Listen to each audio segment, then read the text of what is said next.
most importantly, confidence. And if Yes. I feel confident, I'm more likely to do the hard things in my business. I know you and I are both very passionate about Yep. selling, right? Selling, when you just feel confident, is an entirely different experience than when you don't. And habits, in my experience, it's the straightest path toward more confidence in your business.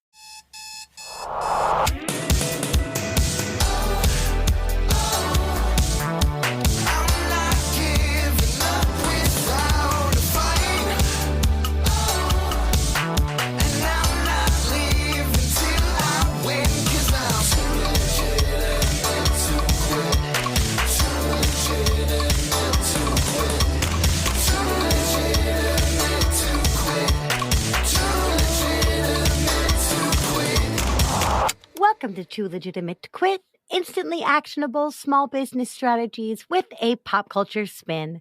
I am your host, Annie P. Ruggles, and my guest today is the brilliant Dallas Travers. If you're a coach who serves everyday people, you need to know Dallas Travers. Her ripple effect system teaches the exact steps to attract paying clients, build your list daily, then scale your business with a course so you never again have to ask, what should I do today? Dallas began mentoring other coaches after successfully carving out a new cottage industry in entertainment, where she taught actors the entrepreneurial skills they need to acquire acting work without a talent agent. Coaches saw what Dallas created and asked, "Can you show me how to do that?" And thus the Hive was born. Today, Dallas is on a mission to help purpose-driven coaches build value-centered businesses and question the commonly accepted practices inside the online world to make an authentic impact without compromise. Her clients have had a lot of firsts.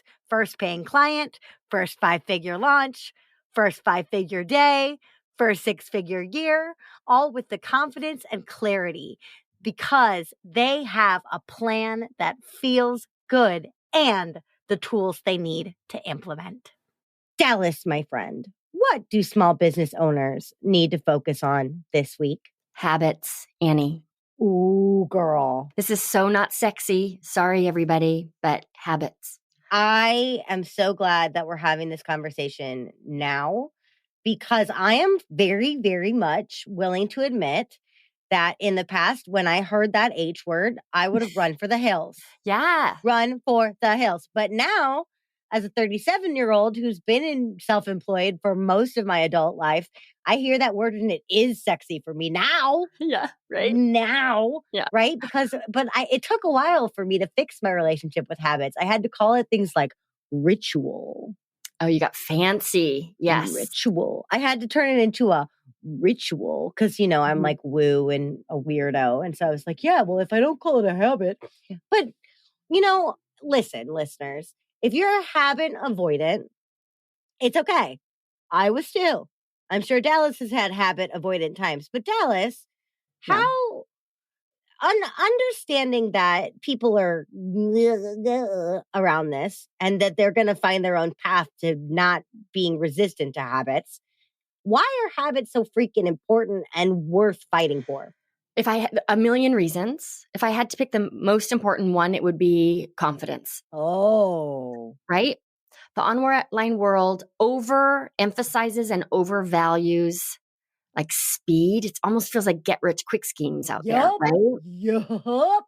So it's this idea that if you hustle hard enough and try this magic funnel, secret app, proven process, you can have a 7-figure business in 7 days. And that has worked for somebody, right? Yeah. But that is the exception. It's not the norm. Yeah. And so as entrepreneurs, we often we often look outside of ourselves for some sort of magic pill because that's the philosophy we've been sold. So we tried magic pill 1. It doesn't deliver on its promise. There's something wrong with me. I try magic pill number 2. It doesn't deliver on its promise. There's something wrong with me. A year goes by and suddenly I feel like maybe I'm not cut out for this. I've been at this for a year and I feel like I'm starting over all the time. It's because you are starting over all the time. instead of doing fewer things and doing them more consistently.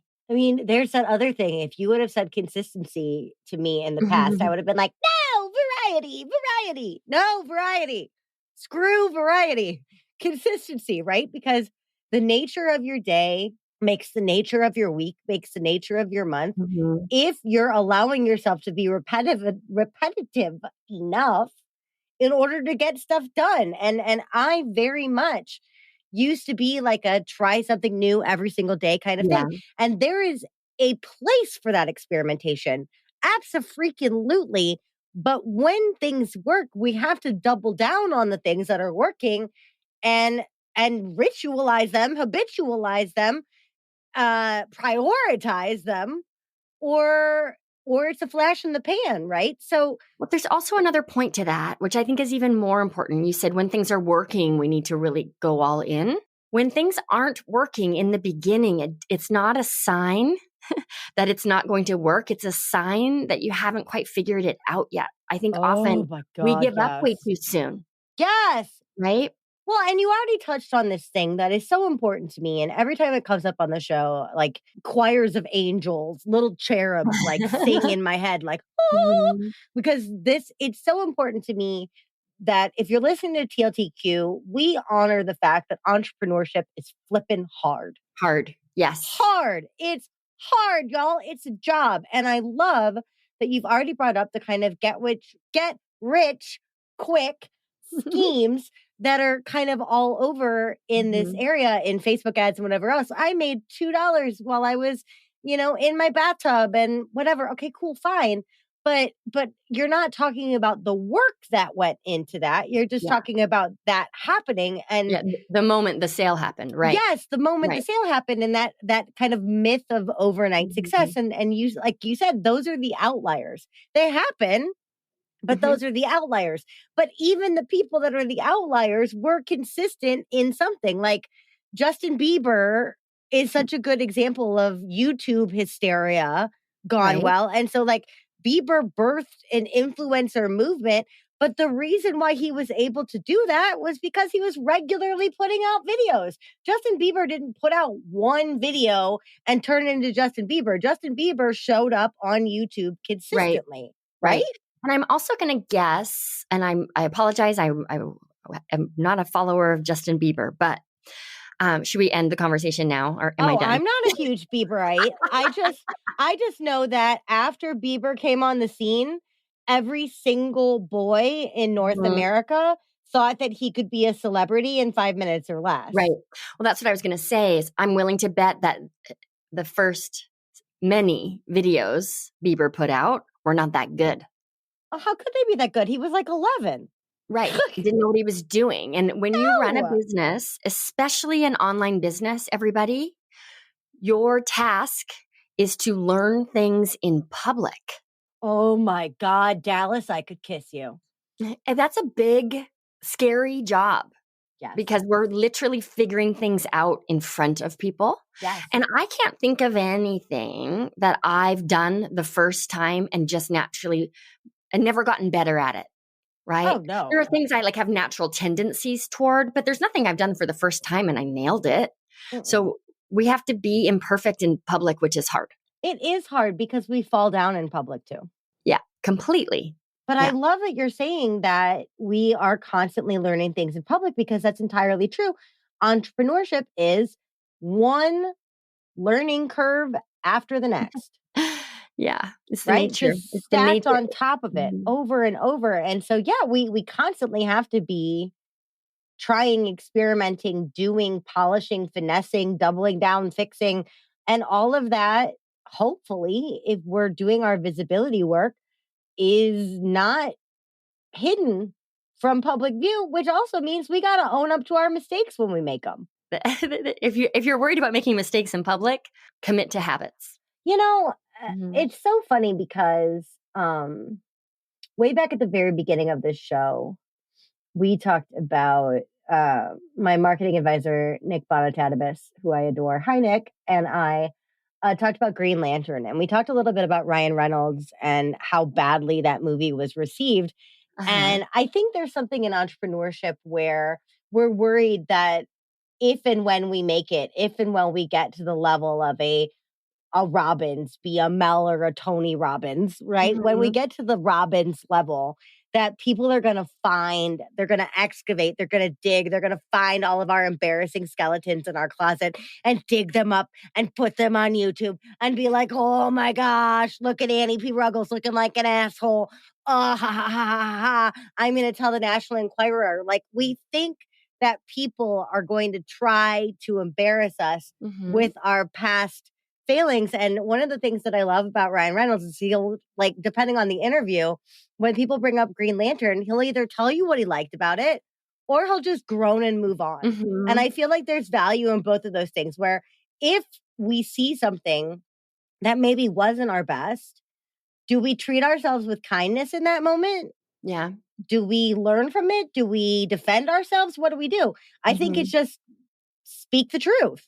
Yeah. And also remember that we are all doing our best with the resources and the knowledge and the skills that we have in that moment. Ryan Reynolds didn't say to himself, you know what, let's make a bad movie. That'll be fun. I'm going to go out and try to make a bad movie. Yeah. So meet yourself with the same compassion that you meet your clients with, right? Oh my goodness. Meet yourself with the same compassion that you meet your clients with. I think of all the people that I've ever known that are like bleeding heart, beautiful empath givers, I don't think any of us, me included, naturally give ourselves a small fraction of the compassion that we give to our clients. And but we're client zero, and we're forcing so much knowledge out of us and so much strength out of us, and not giving ourselves the compassion. So we're expecting less from our clients, but treating them better. And we're expecting miracles of ourselves, but treating ourselves worse. That's wild, Dallas. How does that happen? How do we fix that? I think it's just the human journey, right? It's one of the things that if I had to pick the biggest lesson I've learned becoming a mom, my daughter's almost 7, is every day I get reflected back to me, my capacity for love. And if I can love her the way that I do, I'm capable of loving myself that same way. She shows me that. Oh, man. Right?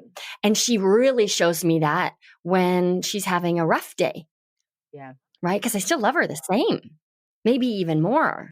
I don't know that there's a fix to it. There's an understanding that what we're doing as business owners is growing every day. And when you're growing every day, there are moments where you realize the mistakes that you've made, right? And meeting ourselves with compassion as we grow. That's it.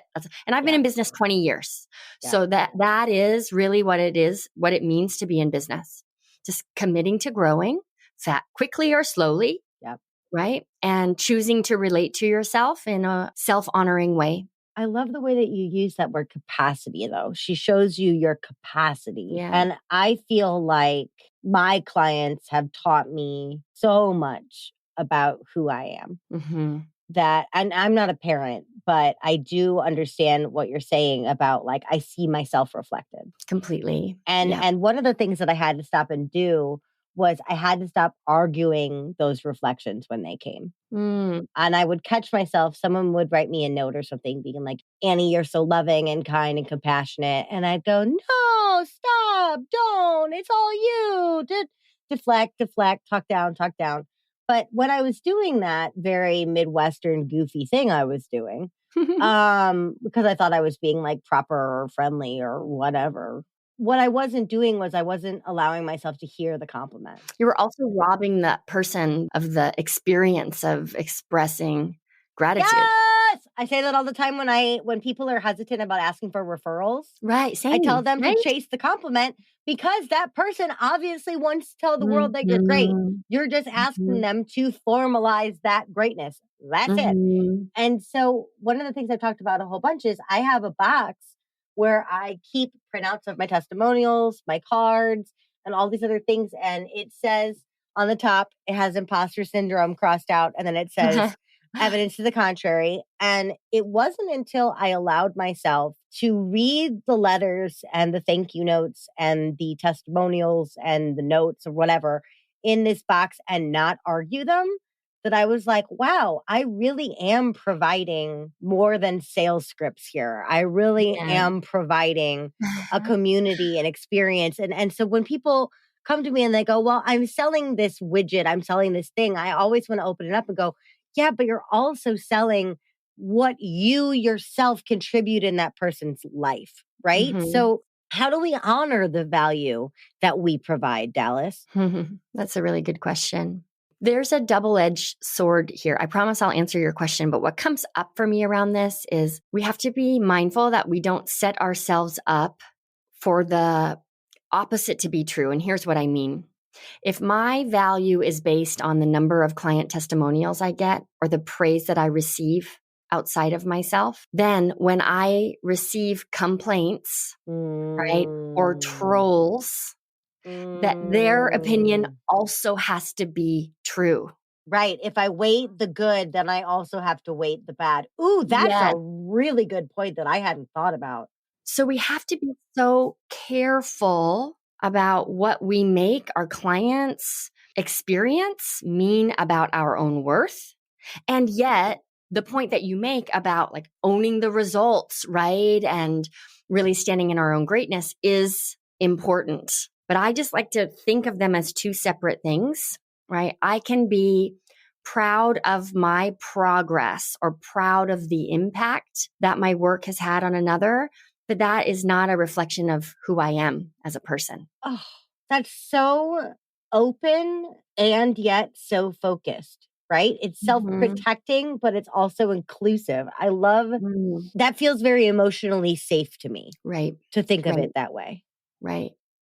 And emotional safety plays such an ongoing part in day-to-day entrepreneurship and client relations every single day, right? Yeah.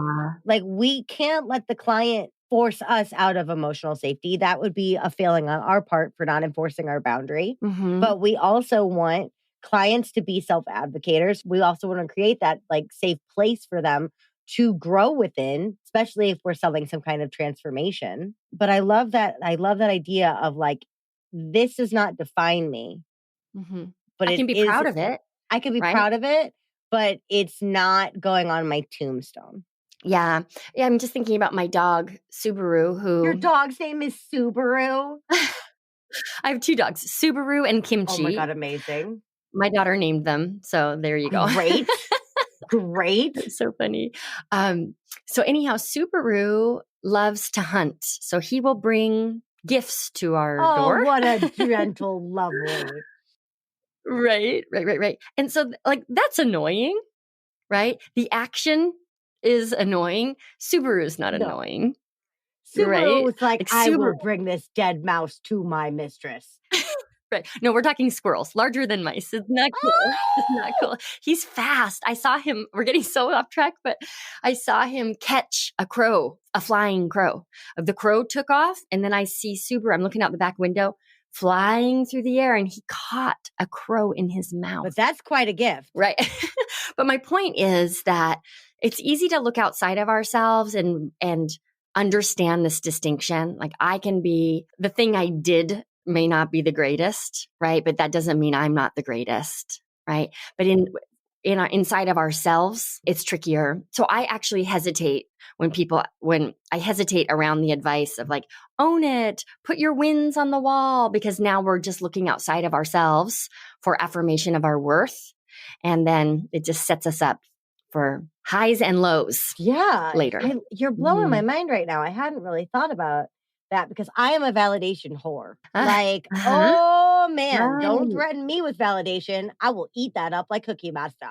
Nom, nom, nom, nom, nom, nom, nom, validate me all day. But I also know times where I'm not honoring my own opinion. I'm not weighting my own opinion. I'm not, you know what I mean? And so it's like, when I'm looking so externally, you're right. It does catch up to me. It doesn't feel fulfilling because it feels not of me because it's not of me. It's literally external, right? So I love the way that you're bringing it in of saying like, it's not, we're saying ignore those things, push them away, take away the opportunity for people to say nice things about you, ignore, deny. But we're also not saying like, hey, constantly be talking about all of your wins and your clients' wins and all of these other things. Mhm. But it's saying like those are a factor, right? So it kind of, Yeah. what's coming up for me now is it's almost like social media metrics. Like likes and clicks are important, but shares are better. Comments are better. You know what I mean? Like it's Mhm. similarly, it's like Mhm. testimonials and nice words and thank you notes are great, but me sleeping at night soundly because I know that I'm a good person is better. Yeah.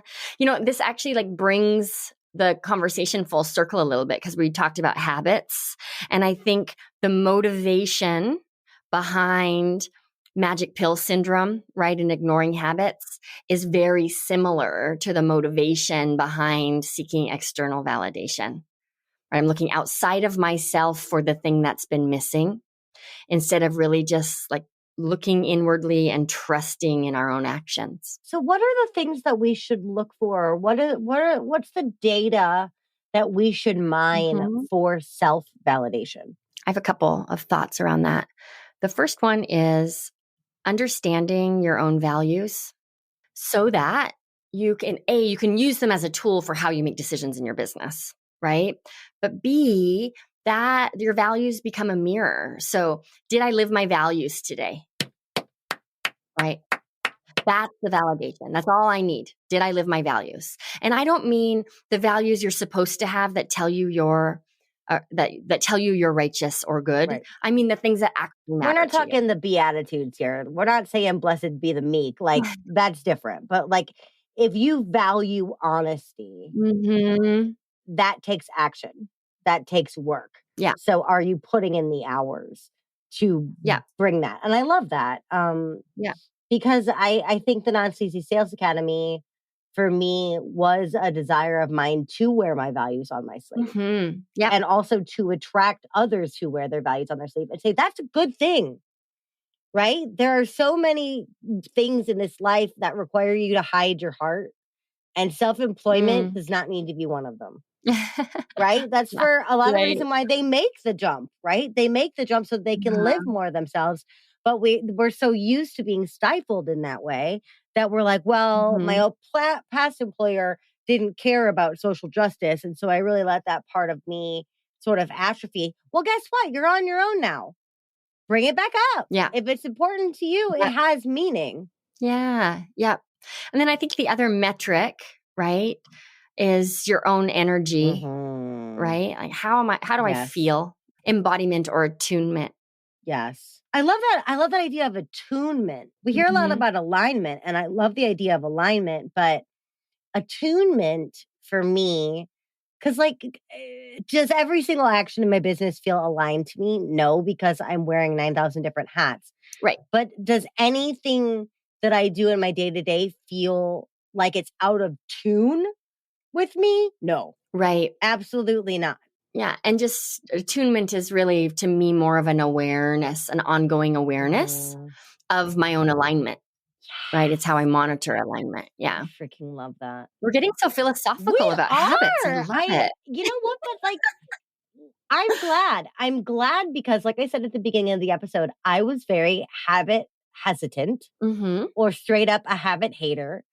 And I hope that anybody listening, this philosophy will fill in the gaps of showing you that there's very interesting stuff waiting for you on the other side of habits. And most importantly, confidence. Yes. And if I feel confident, I'm more likely to do the hard things in my business. I know you and I are both very passionate about selling, right? Selling, when you just feel confident, is an entirely different experience than when you don't.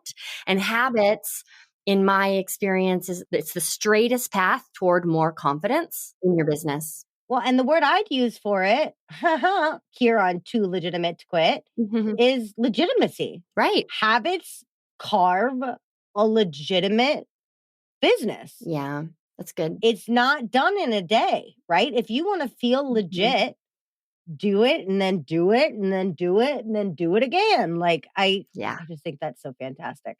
Now, on this idea of incremental progress, I have also brought you here today to talk about Pelotons. Dallas, Yeah. what the heck does any of this philosophy have to do with spinning in my living room? Yeah. So I feel like for a lot of us, and I imagine a lot of your listeners, we're a one person show, and or maybe we have a VA who works super part time. We're like right? a 1.25 show. Yeah, right. And so there's just a lot to be done. And the truth is, for me, there's always more to be done in a day. Like my to-do list for the day is often longer than is reasonable. So I've just like become accustomed to that, right? And yet, because there are so many things to do in a day, it's a permission slip to ignore the important stuff. So I've had a Peloton. I was kind of an early adopter of Peloton, and I have a Peloton bike in my office. So Annie, I know you and I are on video. So you see me in my little workspace. On the other side of this wall is an identical size space, and that's where my bike is. I have to look at that damn thing every morning. I have to walk right past it every morning as I make my way to my desk.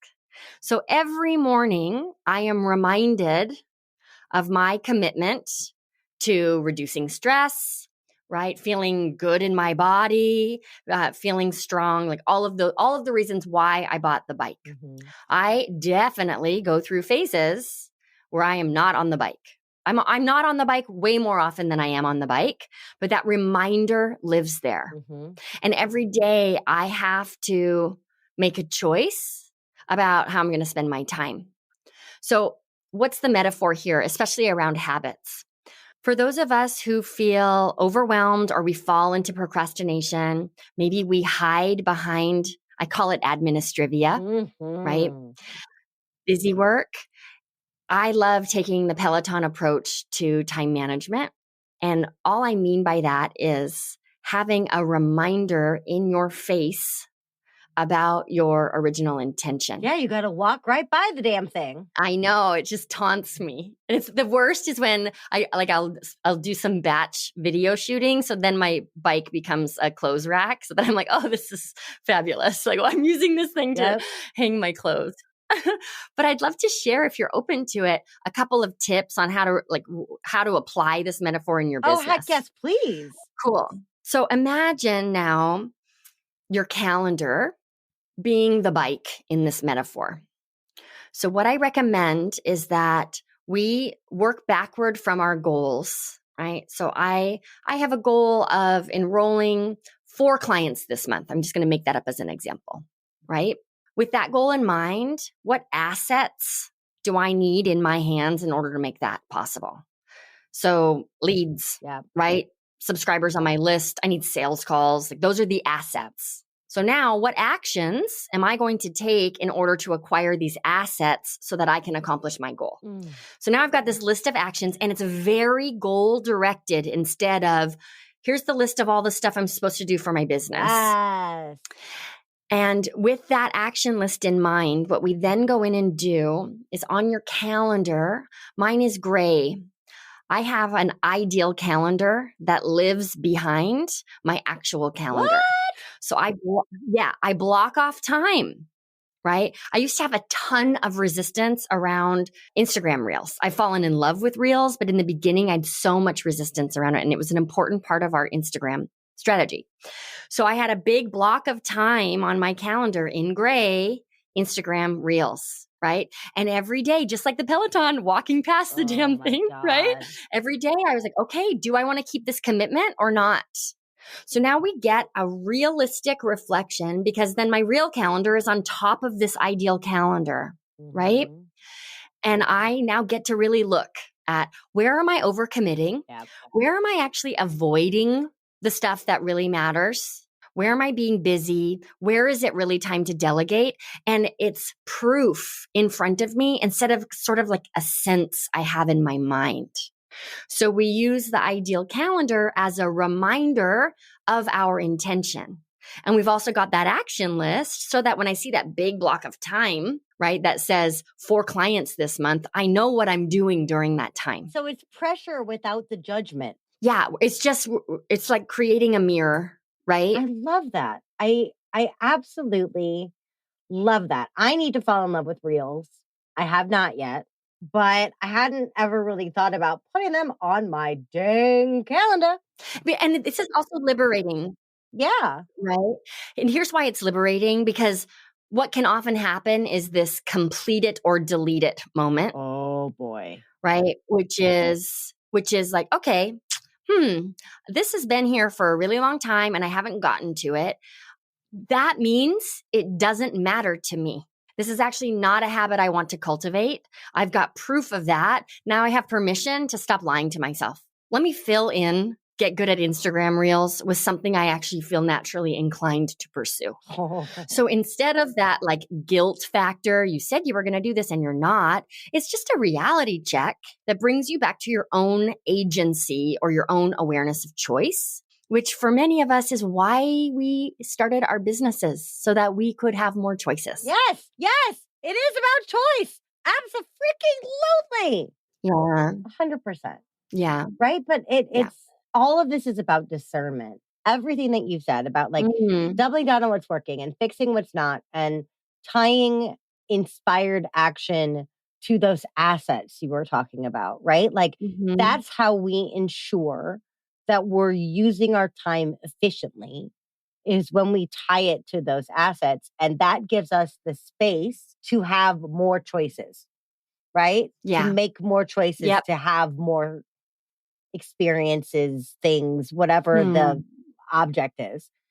But it's through that creation of space. And so what do you say to people out there who look at something like the Peloton and they're like, well, Peloton puts out like 50,000 new workouts a week. I will never finish them all. Like you said about your to-do list. What do you say to those people who look at the never-ending library of Peloton as overwhelm and not as options? Yeah.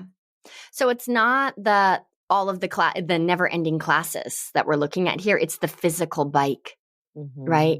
So the bike represents my intention toward a goal, and how I get there, that's my choice, right? My husband he just hops on the bike. He doesn't do classes. He's just on the bike doing his own thing. Yeah.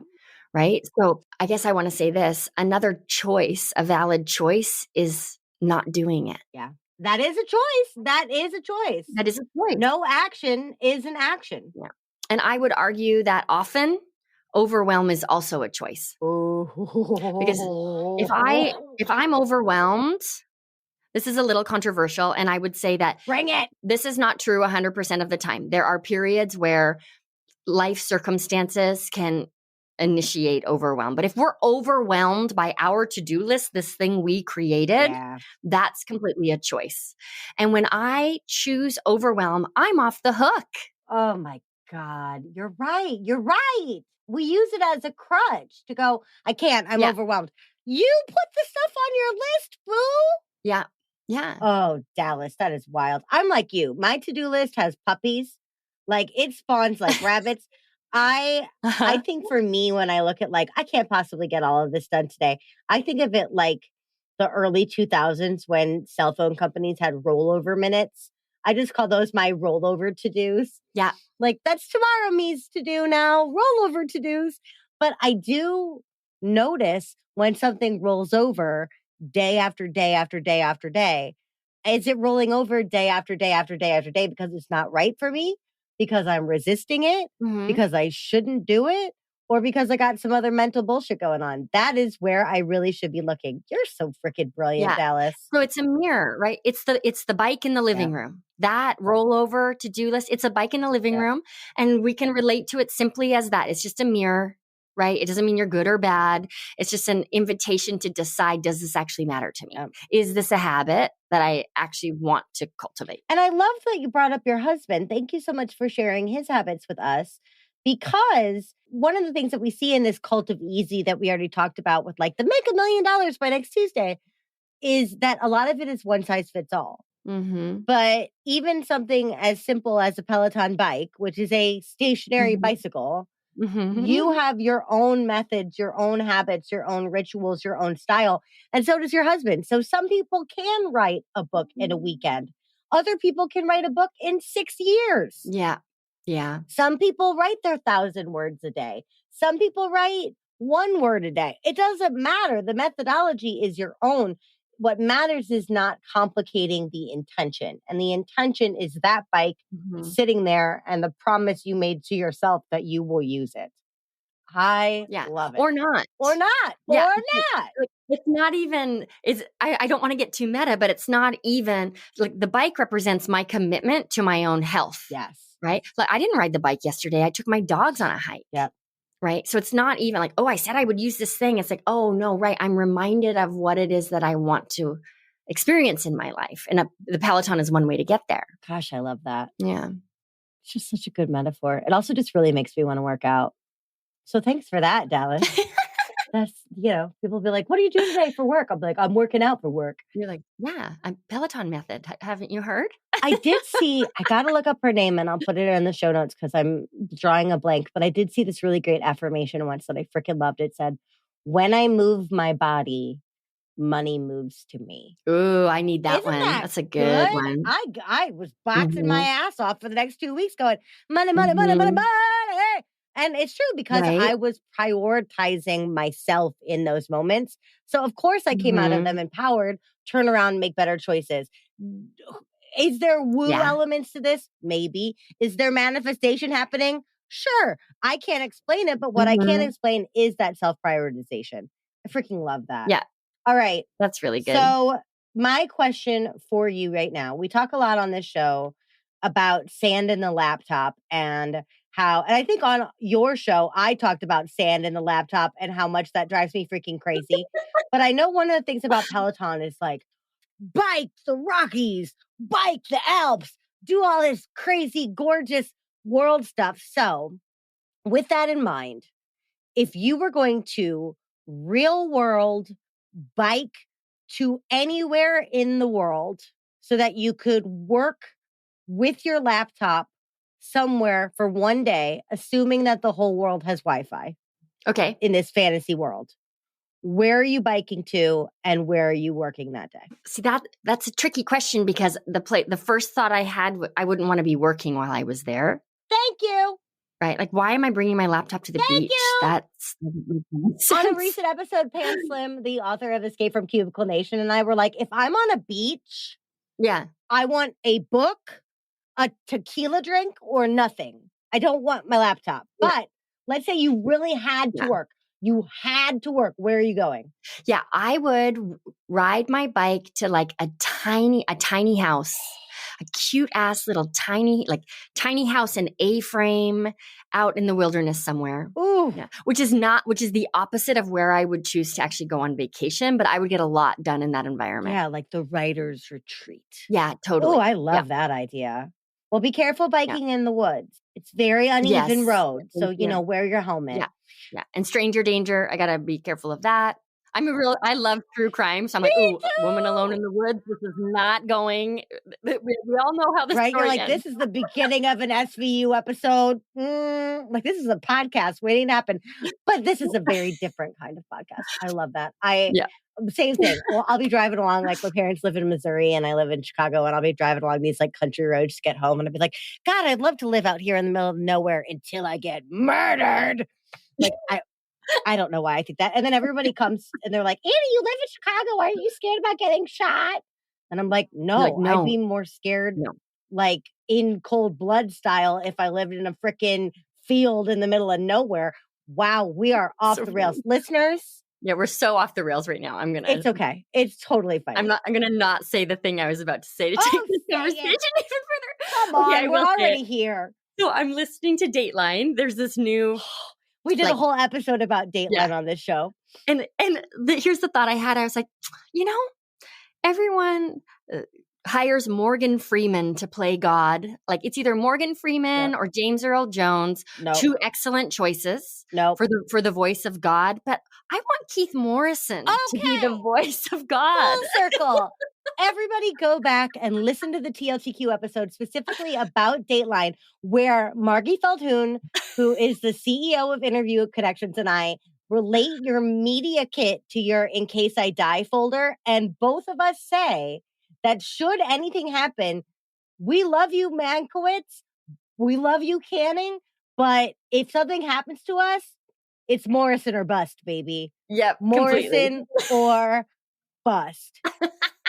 If something happens to me and he does not say that I light up a room with my smile, I will be devastated from the afterlife. Yeah. That's just true.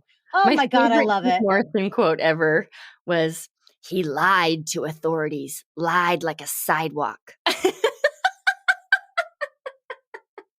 God, I love him. He's too good. All right. Well, everybody's unofficial homework for this episode. Everybody's unofficial episode homework is going to be work out to an episode of Dateline. Love it. That's perfect. Love but Dallas, when people fall madly in love with you, as I have in our chats together, what's the best way for them to come into your world and start a conversation with you? Yeah, thank you for asking. This Peloton approach to your calendar, I actually have a training I designed around it. It's called Schedule Domination. Woo! So if this conversation sparked something for any of your listeners, that's the first place I would go. The URL for that is scheduledomination.com. That's easy. And if you have questions about the training or you just want to talk about Dateline, follow me on Instagram. That's the best place to find me directly. I freaking love it. Do you know Margie? I got to get you hooked into Margie. Yeah, I don't. You have to connect us. Oh, it's a TLTQ love connection. Dallas, it has been so freaking wonderful sitting down with you today and getting to pick your magnificent brain. Thank you so much for bringing these unsexy topics like habits and consistency and making them so philosophical and beautiful. It's really been a delight. Thanks for having me. I had a fun time. Good. Everybody else, I will be back in just a second with my final thoughts and your homework for the week. No Peloton required.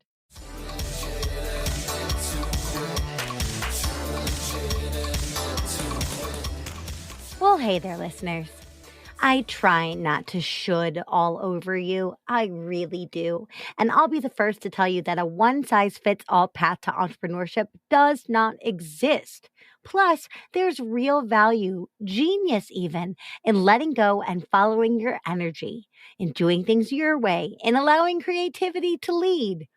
But here's the kicker. I was being dead serious before about my own unwillingness to commit to habits. I found consistency wildly boring, even a little beneath me. Repetitive admin tasks, I think? Oh no, not me. That's for the day job cubicle set, not my special brain. Well, I needed to pull that special brain right out of my own special ass. Because, yeah, I have a good brain. It works well, but it needs structure to thrive. So maybe I struggle to be creative on demand if I've been working on my accounting all day. That is true. But as flexible and me-centric as my life is, I simply can't always do whatever the heck I want, regardless of what my business truly needs, because that's just it. I am running a business. I'm carving a legacy. I'm fueling my livelihood. I'm delivering on the promises I made to my clients. And that is going to require me to do unglamorous things over and over and over and over and over and over, laying the foundation for all the fancy stuff on top. Only when I embraced this did my business begin to feel more like a dream than a nightmare. So your homework this week is to make yourself a promise to do the same thing every single business day for the next week. I'm not going to be so bossy or presumptuous as to tell you what that thing should be, because you know what you've been neglecting, what always gets shuffled into your rollover to-dos, or what you do once and then let yourself off the hook of ever doing it again, at least for several months. Maybe it is write 1,000 words or post on Instagram or check in with your accountability buddy. Maybe it's check your bank account. Maybe it's walk away from your desk and actually eat lunch. Maybe it's call it quits at the same predictable time every day. And when you do that thing, whatever it is every day, please don't beat yourself up about the past. When great results come in, Don't stop and lament the fact that you've been inconsistent and could have gotten the results earlier. Or if things get rough and rocky, don't blame yourself for needing to wade through that muck. Instead, give yourself credit and honor where you are. If this is going to be a habit now, it may as well be a confidence building one.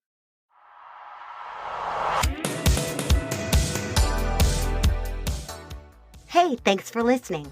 Too Legitimate to Quit is brought to you by the Non-Sleazy Sales Academy and me, your host, Annie P. Ruggles.